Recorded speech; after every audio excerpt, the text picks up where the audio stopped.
Ma mission TV, le miroir du monde. Comme c'est un état de droit, il y a même un salaire. Oh, il y a Zouaka. Vérifier même tous les temps. C'est comme ça que fonctionne un état. Degré ba konzemino ba kokwa kanyaka. Bayaka ko bomba na ba banque na biso et ça la kabiso nde mawa. Nous t'encourageons d'aller de l'avant parce que bato loko la bino ya lipas. Maman yo to fandaki na yo. Bato bako yebate. Au moins ministre moko en fonction ko benga ngai. Yo quand même monaki. Kamere est-ce que yo ko tanga pe bitakwira basambaki d'abord deux fois. Bitakwira sambaki ye moko mbala liboso ayeko samba mbala ya mibale ce que troisième fois nde baye ba confronter bango. Alors on a pas source na biso. En poste au moment de la commande en mars 2019, on assure que c'est la présidence qui a tout géré. Ce n'est qu'à la réception en juin que le ministère aurait découvert qu'il n'existait aucun document, contrat, bon de commande, autorisation de mise sur le marché de ces stocks. Il demande donc une enquête. Trade Plus n'était-il qu'un intermédiaire? En tout cas, selon l'ancienne équipe du ministère de la Santé, cette entreprise n'était pas habilitée à importer des médicaments. Jamais ses dirigeants ne se... Comment on peut prendre 10 millions de dollars pour une société qui n'a même pas d'adresse? Tango caméra yé. A commission on a 54 millions. Bango balingaki mbongo koti lelo babimisi yango lelo. Ndelaka bango. Toutes ces personnes to boto la yango. Je te dis hein. Mais on va et ça kangi yango to mona ki maman moko abimi penza en tant que femme. Il y a des caméras qui vont coller là, bakangi bango ba bien, bakangi bambon na banque pour na bana et ainsi de suite. Femme ni maman mais parce que na ibisuyo même dire kaba bazana ye kologe le wana ali muntu ya ba cop. Na ko ibisayo ali muntu ya ba cop. Ma mission TV, le miroir du monde. Allô Congo, mbote na balandi ya ma mission TV, le miroir du monde. Bozali ebele kolanda biso de partout. Topesi bino merci.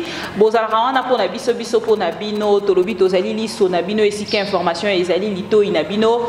Makolo na bino kokita en temps réel. En temps réel nde tozali bongo kozonga lisusu lelo na ba actualité bande ko ebele ba bengi nga balobi Mama Bibi affaire de Covitel Kamere komi na niveau nini. Na lobi nga pe tant que ezali actualité na kozala wana lokola liso na bino. Nande Médard Kankolongo oya la kabiso penza ba vérité avec des documents à l'appui to tali penza liso na kati ya ba documents wana état de droit oyo et penza na ba obligation nango c'est-à-dire moto azali na sima akotangama akokangama soki esengeli lelo tozongi lisusu Nande Médard Kankolongo na pesi mbote Mbote, Mama Bibi, mbote na baignoso bakolanda biso partout. Merci na moni ba message na bino, na moni ba encouragement na bino, ça nous donne la force ya ko sala musala oyo pona mboka. Et bien mboka na biso na habitude te ya ko encourager comme ça muto akwei. Mais merci na ma mission TV, merci na batunyo na kota sumboka te boleke tellement ebele que na tangi mais ba congolais nyonso de partout bozolanda biso. Je vous aime, Dieu garde le Congo. Toza pour nous servir pe c'est une information à temps réel. Merci beaucoup. Alors président Médard Kankolongo, Congo en avant et bandeko ebelo bazolanda biso tozui bongo ba information na bandeko ya RFI makambo biso to confirma ki awa avec le document à l'appui to moni bongo na RFI pe ba confirmer en autre ya santé na yena mikanda moko po même na kosamba ya ndeko Kamere atangiye akotanga ina lolenge ni ngape na milobelite ngafona sunga bana poto na bana kisha sabayeba ndena ye kotala mikanda na kotali sawana yali société ngako benga trade baba to akankili bato abibende bato abibende siko bato abibende babe comme avec des sociétés fictives imaginaires société ezalakate pote pona ko yiba bien il faut mbongo ebima na justification nde ba créer trade et c'est misra longo bibende mais na compte ya tata Kamere na tata ya teni asigné mukanda signature na yali wana ebimisa nde bakisi bake kolokota bakisi basuku te munani te soki conteneur moko 10 millions de dollars mukanda yango wana nakoyebisa yo surtout kozela ke bakende na bazuzi ndakotengela nga baparti ya wate ntango mosusu ozwi opportunité te ya koyoka okolanda na ngai elongo na bandeko bazali kolanda biso balanda au moins makambo toyaka nango na kati ya plateau ezalaka théâtre te toyaka bongo na bavérité ya makambo ezali koleka na mboka mpe ndenge nini mbongo ya mboka ezali bongo kokota na libenga ya baindividu ndeko moko atuni nga alobi mama bibi estce bakongole bazalaka bongo na likambo oyo to mpe bahomme politique ya mboka na biso bazwaka bongo mbongo ya salaire na bango nde baliaka to baliaka mbongo oyoyo eutaka bongo na libenga ya l'État. Est-ce que barespectaka yango nga na koloba question mark parce que je passe assez de précision, mais entre-temps je vous invite ya koyoka likambo to mekaki kolobela na plateau ya ma mission TV na kati ya lo Congo na ndeko medaka kolongo mais esengo na ngambo na ngai ezali te komona bandeko ba journaliste ya RFI balobeli yango ye moko peta muso rozala surpris. En République démocratique du Congo, les investigations autour des détournements de fonds du programme des 100 jours du chef de l'État se poursuit. Vital Kamerhe, le directeur de cabinet présidentiel, est toujours en prison. De sa cellule, il dément toute responsabilité, notamment pour l'un des volets de cette enquête, l'achat pour plus de 10 millions de dollars de médicaments qui se sont avérés en partie périmés. Devant les juges, Vital Kamerhe pointe la responsabilité du ministère de la Santé qui renvoie lui-même les enquêteurs vers la présidence. La justice soupçonne un système de rétrocommission. Sonia Rollet.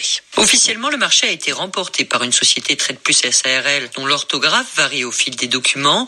Impossible de trouver cette société présentée comme basée à Lubumbashi. À l'adresse mentionnée sur les bons de commande, on trouve une quincaillerie. La justice congolaise a donc envoyé des requêtes tous azimuts pour obtenir plus d'informations. Dans l'entourage de l'ancien ministre, Oli Lunga, en poste au moment de la commande en mars 2019, on assure que c'est la présidence qui a tout géré. Ce n'est qu'à la réception en juin que le ministère aurait découvert qu'il n'existait aucun document, contrat, bon de commande, autorisation de mise sur le marché de ces stocks. Il demande donc une enquête. Trade Plus n'était-il qu'un intermédiaire? En tout cas, selon l'ancienne équipe du ministère de la Santé, cette entreprise n'était pas habilitée à importer des médicaments. Jamais ses dirigeants ne se sont présentés au ministère. Ils se seraient toujours fait représenter par un avocat. À l'arrivée du nouveau gouvernement en septembre, les médicaments sont expertisés. Pour le ministère de la Santé, plus de 50% sont alors encore valables, mais certains sont proches de la date de péremption. C'est alors qu'apparaît dans le dossier une nouvelle société, Planète Pharmaceutique, un dépôt de médicaments bien connu à Lubumbashi, mais dont les employés démentent aujourd'hui tout lien avec l'affaire. Toujours est-il que le ministre actuel, le docteur Eteni Longondo, demande le remplacement des produits périmés et l'aurait obtenu, selon le ministère. Et les deux entreprises que vient de citer Sonia Rollet apparaissent dans le dossier des enquêteurs sur ce marché des médicaments périmés. Elles sont toutes les deux basées à Lubumbashi, Trade Plus et Planète Pharmaceutique. Denise Maïmo, notre correspondante, s'est rendue aux adresses officielles de ces deux entreprises dans la ville du sud de la RDC. Avenue Maniema, numéro 17. Impossible de rater l'établissement Planète et sa déventure blanche. C'est bien un dépôt pharmaceutique tenu par des Indiens comme indiqué sur les documents relatifs à ce marché qu'RFI a pu consulter. C'est même l'un des plus grands dépôts pharmaceutiques de Lubumbashi. Interpellé sur le contrat de 10 millions de dollars, un des responsables se dit surpris. Il refuse de se présenter, mais affirme ne pas connaître le dénommé Salim, qui signe en tant que gérant une lettre adressée au ministre de la Santé en décembre dernier. La société qui semble avoir décroché le contrat de 10 millions est appelée Trade Plus SARL, dont le nom change d'orthographe en fonction des documents. Une adresse, numéro 31, avenue Maniema à Lubumbashi. Mais arrivé sur les lieux, c'est une quincaillerie. Monsieur Augustin y travaille. Ici, nous avons Janssen, nous avons un cabinet comptable, un fiduciaire, il n'y a rien ici. Apparemment, ils devaient livrer des médicaments. Ah, ils ont menti. Ils ont menti.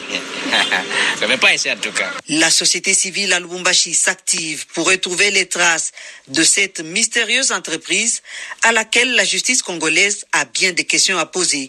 Denise Mayo, Lubumbashi, RFI. En centrale. Osuka wana poteto kende penza na molaite o kaka ndenge nini tango likambo yo lobeli avec des documents à l'appui au moni bongo penza mokili mobimba et lobeli yango pe ba confirmer likambo abakisi oyo penza ki bongo périmé. Non, maman. Batangi ndeko eteni na ministre à santé. Na koyebisa yo po bande ko bayebake batango batolozala na acharnement. On ne s'acharne pas sur les individus. Batubala dans les 3 émissions to sali na yo natangelo trade plus natangelo montant à 10 millions pe natangelo bakisi. Mais ce que l'on a reportage joie na kosamba Kamere atangi Oli Ilunga. L'ancien ministre. Oh yazape na makala na likambo ya Ebola. Atangi. Mais ancien ministre a lobby eza bongote. Parce que tango caméra yé, lui a botola na mokanda tout la série autrefois a botola ba ministre nyonso ya gouvernement tu ba la signature. Donc mbongo moko te okokaki ko bima sans que yé ayeba. Et ce matin lors d'une émission na au Kata au Yazali oui a confirmé que bazwa 65% ba décaissé il y a bakis et il confirme que non bakis na batchaga on a limité l'état monto battre la ngobienté mais l'enquête quand on a bisaki on comprendre maintenant que c'est un quinquellerie ba vérifier monsieur tout la fois passée j'ai bien précisé que zalaki na quinquellerie il misaka bibende ya mibale et ça adresse baketi kuna donc na moya lelo yango komona ke ndeko kamere na oya zo sala eza passé bima na boloko les éléments tous na yango y allait tellement grave et ça le copeser parce que tali c'est clair batusko balobaka o moni makambo lobaka ba comprendre maintenant que RFI a des fois même moi j'ai été appelé par journal Le Monde et ça France nazo contact j'ai même leur contact ici na bato RFI pour batu na kanga mituna ya makambo mususu batu ya Le Monde j'ai noté le son na photo bayeti et pas na ngai na ndako bazalaki accompagné na journaliste FP bienvenue bakumanya bakutana na expliquer comment ça se passe. Et tant que banquete ba pesinga frisinga boye musala ko sala pona mboka soki bato mingi basali yango mboka de bino ko kende liboso et sala ba ibisingai degré ba konzina mino ba kokwa kanyaka bayaka ko bomba na ba banque na biso et sala ka biso nde mawa nous t'encourageons d'aller de l'avant parce que bato loko la bino ya lipas mama yo to fandaki na yo bato bako yebate au moins ministre moko en fonction ko benga ngai yo quand même monaki mais na boy ko kende kotala ye na zo bengisa o kende peza ko kende kotala po arranger pote makambo wana o lobela o pesa ekimia bato baye bakakie na oto salaka to salaka pe tenter na kozo musolo ngana za mutu ya pasi mais na lingaka mingi te ko trahir mboka na ngabe pona no mwana mbongo tete ngana li mutu oyo bato ebele babengaka balingaka na ba dossier na yaka na yango natika ko lebela yango ba piaka ngai eloko na boyi na ngai yo moko moni to fandi na ministre mon akobena so répéter na ko tanga kombo ne kotanga te par honnêteté bengi ngai ali mokonzi na biso to lingi vérité na ko tanga par respect na ye quand même mais na boyi na ibi pourquoi zo bengela ngai pour aller na dossier moko oyo akonyokola ba congolais ebele mais na boyi na ngai yango monaka bakangisa ka biso c'est-à-dire alingi akende otika likambo wana aliesio soki oboyi abaluki akomi diffamation bakanga yo ozomona alors biso tozolinga keno motalo tozo sala et produire ba effet nango pote mboka na biso kende liboso affaire 100 jours ya chef de l'état otomoni penza bandeko ya FCCP ba biangami na kati ndeko Bitakwira tolobela ki yango dernièrement mais ndeko Bitakwira na ebité na moni azongi 3 fois na kati affaire o c'est que pena kwali anduka ki pe belé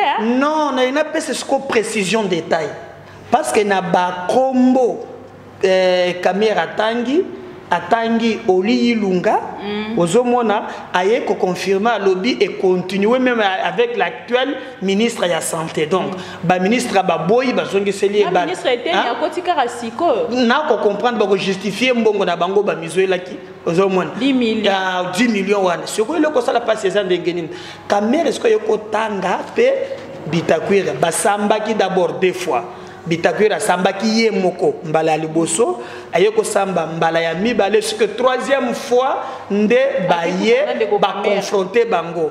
Alors na ba source na biso tango ba komi na kosamba troisième fois basole na munoko mboka ya yebisi soki na kivashi soki munoko mboka na bango alobi o na yeko funda yote mais sala kaka ponga na zo mwa liberté nanga provisoire misaidi liberté provisoire ozo mona makambo heureusement que yo yebi yango. Maintenant je vais donner une précision de détail na makambo ba ko poste le belaki yango la fois passée puisqu'on a approfondir yango ce qui otali tango ba maison préfabriquée et bandaki na ndeko Bitakwira c'était 900 maisons 900 maisons montant ezalaki 26 millions de dollars. Je précise. C'est Mibo Aye basali plan ezalaki 900 maisons pour 26 millions de dollars. Et puis ezalaki pona basoda na ba militaire te et on appelle ça les cités modernes. Na bamboga oyekeseni. Alors tango sikoyo Bitakwira zu yango akeyi na yango na bateau basala ba régulation des marchés publics na biso que la fois passée que bateau na baboy tango kamere ye akomi mukanda na ye abengi Bitakwira ba sololi ayebisi ba bongisa nda ya kotia kamere 1500 maisons la nanga très bien 1500 maisons pour na ye il fallait couper ça 54 millions 700 000 dollars. Tolongo na 26 millions pour na 900 maisons, mais tokomi na 1500 54 millions 700. Mais tango bakena bango probable que c'est mbongo ba dekese 667 millions collecte 400 collecte même na montant balobi il y a 54 millions 700. Et tango balingi bacha siko montant pour ekoma na ndenge normal ba sous-traiter na Ousmane Sarel ba maximum siko na 57 millions. Mais finalement ba travailler na combien de sociétés na dossier moko il habite quoi ba rejeté ki yango lui avait proposé 900 maisons pour 26 millions mais d'autres sociétés wa na na mikanda te batu ya autorégulation ya marché ba boya ki yango. Tango baboy tango caméra na cadre ya 100 jours atali les mêmes dossiers bandaki na Bitakwira ya zui na ndenge nda komisango 1500 maisons préfabriquées parce que ya Bitakwira ezalaki ya ba militaire na ba soldate ya ninge batonga ngo ba cité moderne. OK. Ozomona maintenant tango ya ye caméra lobby 1500 maisons à Matisi et commis 54 millions 700. Alors tango est commis kuna pour bapesa ngo na Semibo apesa asudota na Ousmane Sarel ndeba komi na 57 millions mais relevé ya banque telisike mbongo ebimaki 667 millions 400 30 ba Sarel na mbongo mboka. Maintenant na kosamba Bitakwira l'a chargé, il a dégagé sa responsabilité. Parce que même les 1500 maisons batongi yangote. Nyon se kokete par exemple kende na Kanchach, mais bandoko zate. To bandoko mike wan ekokate. Ba matériel muso lobi kezati lelo tina Dar es Salaam na Mambasa. Ya mbujuma itango pression eleki ndeba utuko bizoko chakala mingi te o bandoko bandango soke za combien. Donc mbongo nyonso ebimi et monanité donc Bitakwira on appelle sa précision na batu yango nde lekaki. Mais ce qui fait très mal Bibi, ezali lo lenge bato ba ko sakana na mbongo ya mboka. Est-ce que ça va millions yo ka soki ba détourner yango? Okomona na pesa exemple aw. Si fallait ba pesa ba policier mbongo bato ba ko tele batongo tipo mbongo ezate. Si photo sala makambo ya coronavirus mbongo ezate. Si ba savon esili mbongo ezate. Mbongo ngo ezala kaka pona ba individu ndenge nini. C'est ça qui fait très mal. Les Camerounais, par exemple, les traits du plus ça. Comment veut prendre 10 millions de dollars pour une société qui n'a même pas d'adresse. On a tout nimbongo ango et qui n'a qu'à chèque et qui n'a qu'à penza mobimba boya mupia. Tango basali maison préfabriquée ou une tango habitakwira.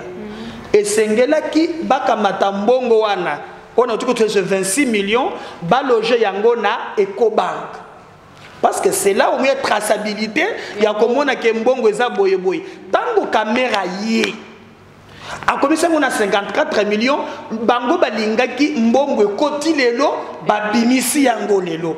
Alors batoni bato est-ce que moi ezali est-ce que moi ezali to kamata mbongo yo to retirer ngoli bato ko banga baboy. Bon le bien que c'est difficile bambongo belé boye et koti lelo et bimi lelo. C'est ainsi parce que na kokiko na entre parenthèses pour na mener documentation bato banque ba confirmer yango ezana ndeko moko ya ancien premier ministre to entre parenthèses ozomona azapena makambo ya ba basket biloko bongo bongo comme ya yebana na bato ya Rao Bank via na directeur ozaki kuna batie pression na Rao Bank lobby OK il y a possibilité ya que to boke ko récupérer ngo mena 3 parties. Mais le directeur ya kotaki na prison a linga quitté bazela kitango akenda ki misala Rao Bank na est akenda ko vérifier ba travaux na bango ya ba banque ba adieu na emi bale batikali nde ba bimisi mbongo wana ba bimisi mbongo nyo na 3 tranches ndo mbongo wana elimwe. C'est ce qui fait que tata wana atangi bato nyonso. Regardez comment bako sakana na mbongo ba congolais. Même temps que nous avons chamuno ko wana oh non to monike za charnement to monike za bla muni mituna bango esala parce que tu es vraiment mutu na makila na mai bako sasamboka na yo pendant que tu es aussi pauvre yebisanga na moya lelo combien ya misala to sitokeli awo babanque privée même awo combien de projets ya malonga l'état financé. Quel est le projet bancable de développement l'État n'a pas sala? Si le président n'a pas auto bitakwira à Koko ta prison Torazali sauvé. Il y a ça mis sauvé déjà. A mis sambeli 2 fois 3e fois confrontation Kamere Kao. Il non mais parce que il y a une traçabilité. Et puis il y a des clairs montants et assez. Nous avons quitté de 26 millions à 667 57 débats officiels. Mais relevé à Banque Nathalie sur 667 millions. Mais à Balibon 54 millions, Bakay Babimi Signons. Balinga mbongo ya batatoy. Ya ngomona ka bango na ba boîte de nuit na butu, hein? Ba singa ba balaka suna ndako balaka na ba restaurant. Assez afando na moni mituka ya mine mais ça moyibi. Tu es un voleur, tes enfants paieront le prix un jour. Nous on va gérer ces Congo un jour toko lande la kabango. Toutes ces personnes toko boto la yango. Je te dis mais on va et ça kangi yango to mona ki maman moko abimi penza en tant que femme il y a ndeko caméra zaki bon ko lela bakangi bango ba bien bakangi ba mbongo na banque pour na bana ainsi de suite. Femme ni maman mid maman amida te maman wana mususu bango bande bazaka limbisa ningai donc somo yango bomisaka bango te il en a 10 hein il faut moko na moko azana le mapango na ye na ba piscine. Maintenant vous prenez ça vous mettez sur les dos des Congolais. Vous n'avez pas pris le pouvoir hein vous n'avez pas pris le pouvoir pour na kotonga mboka. Vous avez pris le donc vous en avez soif. Il y a bisengo na nzoto, vous allez peine à basi ebele, mais ça mususu mokolo na un ministre accueilli na casino, ce qui baba ngone ngako to biloko ba boîte de nuit, hein, ba bimisi bato nyonso. Mais asombi masanga nyonso. Asombi nyonso, ce que basi ba entouré. Balate ba jipa mikose na ba vin, tout ça bazo boire kale afandi boy. Tane de bomunen. Tu fais ça tant que batusu bakola la nzala batu mususu bakolo kata mai bakomela mai ya mabulu bazanga mama nga na tambola Kongo na tangisa ma misu naza musika te koma kaka na gemena awa nakenda gemena nakende karawa nakona table la grand équateur nakende tina guadolite na mboke babotela mubutu ta bande ko kuna ya Uvira okondi mate nakenda kana ba bandundu awa j'étais au Kasai nakenda donc quand tu regardes tu pleures et tu est-ce que mboko vraiment ba konzi bazali net par exemple sur ozolongo pourquoi me clépa ba tu ba kotambola torsini bana mike en plein 21e siècle, bato musu ba koza kita ya mboka na ba lingaka bato ba français na bino ba miyibi. So ça y a des français milayi pour vous intimider. Moi j'étais à Boston, j'ai master qui moyibi. Sont des voleurs et ils paieront les prix un jour. Même les enfants paieront les prix un jour. Et président, le lot de Vital Kamerhe penza na liste ya molai oyo atangi ya bandeko penza balie longo batu kimbongo longo ya mboka. Sort na bango ekozala. Des meilleurs moniteurs to longo bakambo akabundi la fois passée. Bato bolo badi ndino kaka. Pour le botanga ye. Botanga na kati ya dossier. Mais ye moko suko ami lobeli andimi ke mukanda wana totalisi eli ya solo. Mais mbongo nde bongo te mais siko ye azwa courage apesi bisuko eza ya combien? Pour mukanda eza ya solo. Malo ba pena mbongo nini? Siko mbongo nini ya sombango. Pour na ba photo na yango. Okende na GB ezali okokende boy ezali mais yes oye boko milobela quand même que non oyo ngai na zu eza ya boy comme c'est un état de droit bakenda quand même pe na salaire oya zwaka pas vérifier pe ba beta quand même tous les temps c'est comme ça que fonctionne un état. Nous ne voulons pas un enrichissement illicite. Biso to ali contre batouté. Mais nous voulons seulement que l'argent ya république et ton république. Donc c'est la temboka oyo batoba kozonga même les nécessaires. Pour eza tenzela eza te loko eza te batoba za na mbongo ko leka l'état. Est-ce que Nandengo s'est dit comme on est là, Makambo, il y a directeur, il y a cabinet, il y a chef de l'État, Nengue Salami, est-ce que le président de la République a eu la liste sous la confiance, il y a cause bon moko ya moto, pour te la liste sous la carte, il y a cabinet, il y a comme maintenant directeur, il y a cabinet. Pourquoi non, il ne faut pas maintenant avoir un directeur de cabinet affairiste. Tanaye Tikali Mouké a maintenant un directeur de cabinet qui est un administratif qui peut l'aider. Il y a même moi tant Mouké parce que na ibisuyo même dire kaba bazana ye kologe lewana ali muntu ya bakop na ko ibisayo ali muntu ya bakop. Donc il est grand temps que Félix a réfléchir à un directeur de cabinet qui peut travailler uniquement pour nous songayer. Mais ceux qui sont ambianceurs, na autosito moni lelo koko soeza makasi. Parce que même au sein de l'IDPS, par qui oyaye bako songaye te. Guya mbongo eleki. Muntu azaleki mwindo komi pembe, muntu azaleki kolanga tali bumo evimbi, kuna mbongo FPZ kuna, mbongo ya OCC kuna, mbongo ya bitala. Donc, vous ne comprenez même pas. Comment vous pensez construire une majorité en 2023 si vous voulez encore être au pouvoir? Parce que, vous savez, le pouvoir, on ne le gagne pas dans le loba. C'est une réflexion. Voilà et pourquoi il faut qu'on bombe là déjà et belé pourtant on ne sait jamais. Mais c'est ce qu'on dit. Or, le peuple baganyaka confiance dans le vécu quotidien. C'est-à-dire, vous êtes au pouvoir, vous vous sacrifiez pour le peuple. Et le peuple a comme on a que non, confiance. Et vous allez constater que même entourage à Félix, tout le monde est préoccupé comment on soit bon. Il n'y a pas une réflexion, il y a conservation au pouvoir. Le respect bien ordonné commence par soi-même.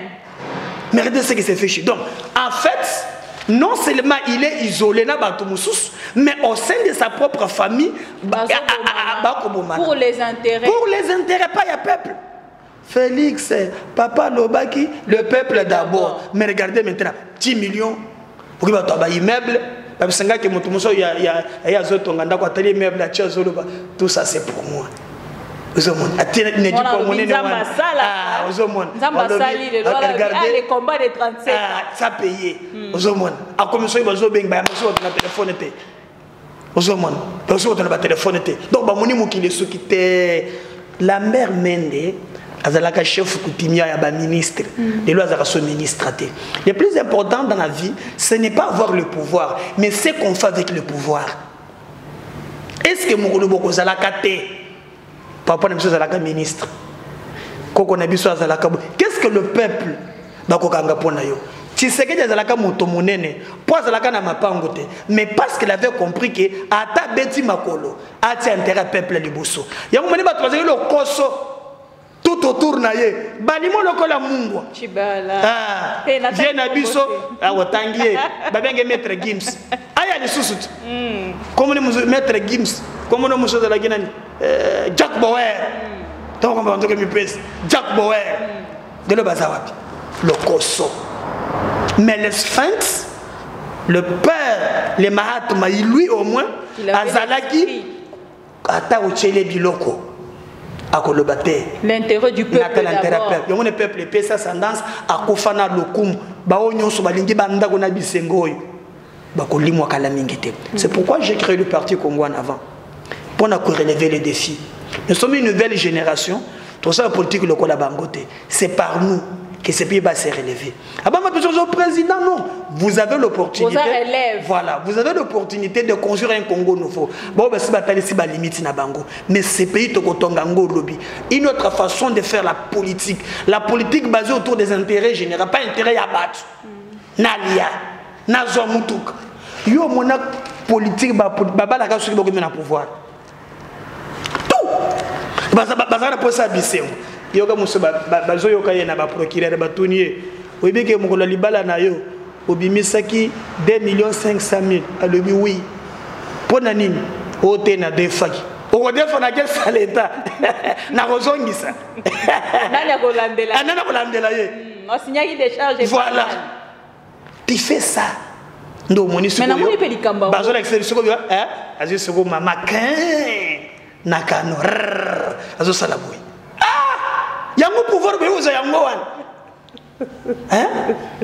yango boluka pona bongo siko mundo et puis bazana bisengo moko incontrôlé oyo kuluka chenette soki ya diamant sala ngwata na ndako batu babuna te oyo na ngozo seka ozole ba oh mon fille de maman la maman de pa. Mais mon taux est na 50 000, ça na 50 000. En réalité, to tekili bino mboka. Biso to bi ba rebe, to mi ba to pamba na pro. Et aujourd'hui to zawapi.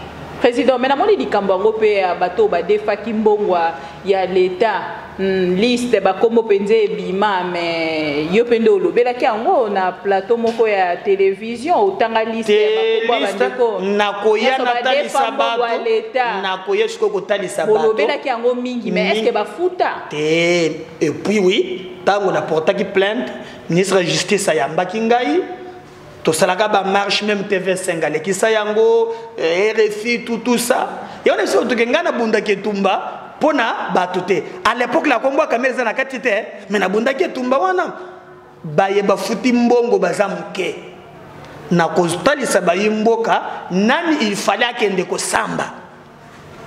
La prochaine émission tokoya pour nous l'équiper na la kiba tulikambu ya jeka mine na la kiba to makambu ya boye donc makambu za belé assemblée provinciale dossier voilà alors maintenant bazala ka mutema pio toko kende siko na moko kotalisa bango en réalité nani azuni ni toko sala pour makambu kende le boss. Merci beaucoup président on est qui pour na dossier 100 jours to CDC pour na ngonga oyo et mission na biso ya mokolo lelo mais bato ebele pe bazo benganga balobi bazali ko sepela penza na ba analyse to zali ko sala pona ko tombola bongo penza mboka ezali te lokola ba analyse mboto mosusu bayaka nango azwi na gauche akole na droite ya akole pote bandeko ba mona ye mais oyo yo penza zali ko kende nango na kati ya ba investigation ya ba document nini penzo ko koyebisa bato nyonso bazali ko senga bongo na libanda ya mboka ba se réunir na kombo ya Congo en avant pour te ba meka bongo bukele liboso.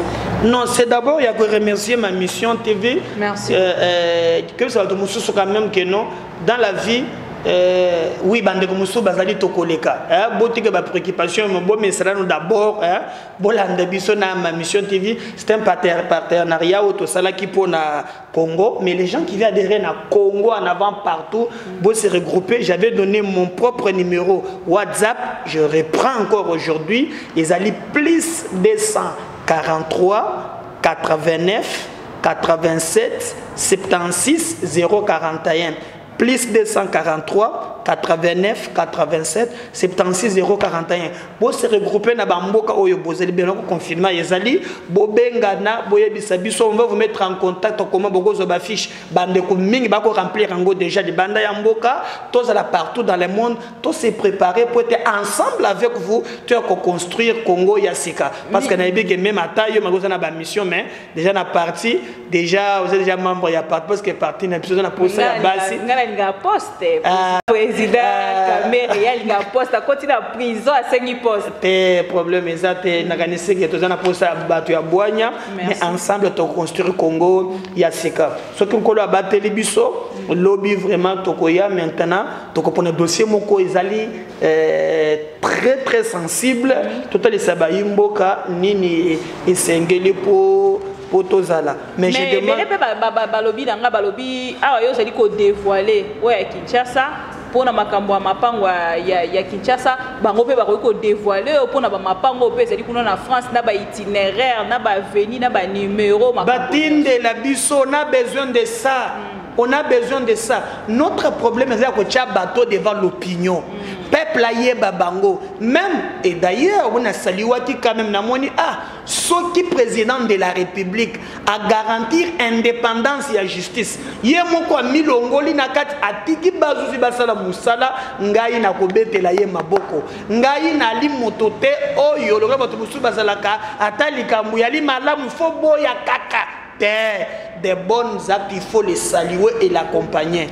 Yebake à chaque fois que bokonzi oyo et ko sala kalikambo ya malamu oyo ko tombola mboka ngana kopuye yango soki esali ya mabe nali muto aliboso ya kotele mela yango. Je ne suis pas un fanatique nali muto ya muto te naza muto ya Congo ensemble sur ma mission TV tokobunde tout monde na suka baye bazana na ba mapango ya baneni ya banane baye bisabiso. Il y a beaucoup de dossiers, je vous dis, à travers ma mission TV boko yeba makambo yo koleka awa ba dossier na kota de sabino oui oui mais net le kambo ya Kamere oyo utana bana mafini na bafinga ngaite wazo sala acharnement poza na nzala yoko muntu mususu yoko tundengoza wana tala kutota $100 ozana yango te oza pauvre un villageois problème te kanza quand même villageois na kobundile pona mboka na ngai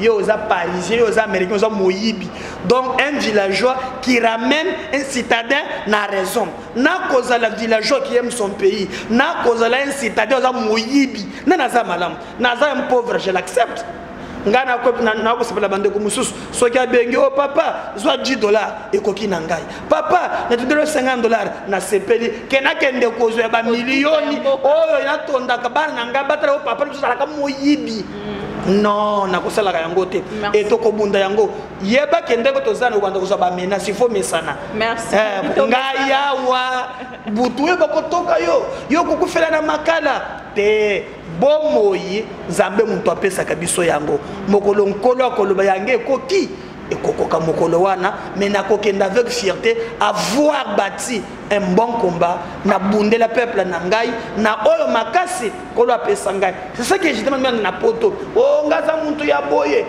non, les politiciens ba changeaka toujours zala muntu ya Congo to bunda ensemble mboka o nzamba atonde biso na nkita et mata bibi na lobaka toujours kolo akotona ka yo un jour qu'avez-vous fait pour na mboka na yo na pesa yo pema na batela yo batu bakufa yo kufa te mais moi je donnais la fola la kaola mukaka na pesa yo makoki ya kuzana ma mission TV mais au salela mbuka na yo nini Dieu nous demandera ça un jour. C'est capital. Non, moi j'avais construit des immeubles. Nazo ba choté rouge. Non, les lois monseigneur Moulumba Kei. Akei na yango, chef de maison civile. Nyon se tikali. Pourquoi kotoni saka biloko ebele na mokili? Tandis que bande konayo ba kolala nzala. Ba kolala nzala bande kono ba koluka maya komeleza te. Mais yo za na ba mbongo na ba banque nyonso. Vanité des vanités. Merci beaucoup, nous battons pour un Congo libre. Merci beaucoup, Président Médard Kankolongo. Merci, Nabandeko Nyonso, Landi Biso Pénal et partout. Merci, Nabandeko Bazalakaso, qui a moni remarque. Il y a Bandeko Naya, Koti na WhatsApp à Bengi. Mama Bibi, table wana. Bozali kotianga na sepe na yango te tala o nga na tindi yango po te bosomba table ne fokongo bosala ezali to moni tala kutu bango na plateau na bango bazalaka na table moko atina te wana malamu te mama na kutu ayebaka kolata te tala liputa lati wana malamu te sunganga na somba maputa nde kozala esengo mingi po te tomeka ko faire avancer mosala tozali kosala esiko omoni mabe obengi na WhatsApp tala nga na lingaki bobakisa oyo pona boye ekozala malamu mingi bozalaki ebele kolanda biso mais président olinga to retenir yo pona deuxième sujet ce que kosunga biso po te to continuer to sunga bandeko bazolanda biso merci na bino nyonso tokutani tout à l'heure pona deuxième numéro ya ba analyse na biso ya mokolo ya lelo les agendas cachés deux acteurs politiques de la RDC. À tout à l'heure. Ma mission TV, le miroir du monde.